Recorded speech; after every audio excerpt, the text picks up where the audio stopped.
we have countries that are a long time accession countries, like Turkey, for example, and there isn't really a whole lot of movement.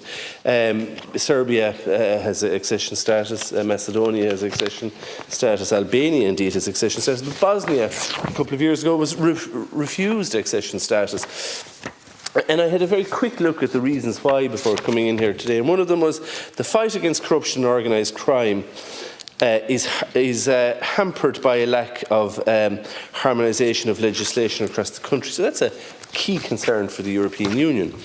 Compare that to Ukraine. According to Transparency International's 2021 Corruption Perceptions Index, a scale of least to most corrupt nations, Ukraine ranked 122nd out of 180 countries in 2021, the second most corrupt country in Europe, with Russia being the most corrupt. Moldova, which has one thing in common with Ukraine, there's a threat to its eastern borders around the Transnistria area. Moldova, 2021, was ranked 105 out of 180.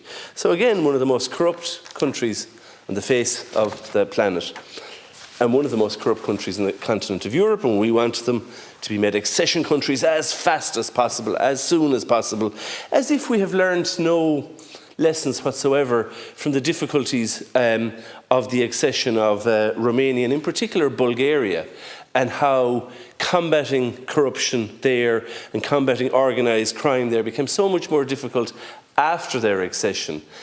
And of course, once they were granted accession status with Poland, Czech Republic, Hungary, etc., the political impetus became unstoppable.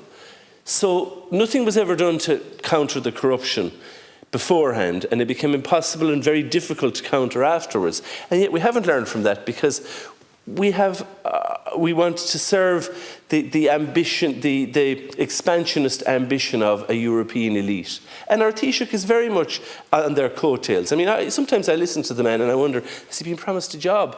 Or what's the story? Because he's saying everything and anything that is coming out of the technocratic and aristocratic elite in Brussels without any regard to the impact that it's having in his own state.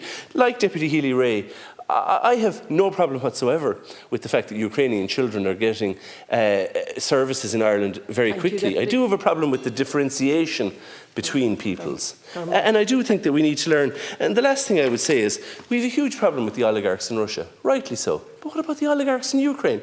The Washington Post, which is a fairly reputable paper, Ukraine's oligarchs are united against Russia, and it explains why. It says that Ukraine's oligarchs engage in politics with one primary goal, defending their wealth and property. Are we going to bring them into the European Union? Our Taoiseach wants us to. I don't. Thank you. Thank you.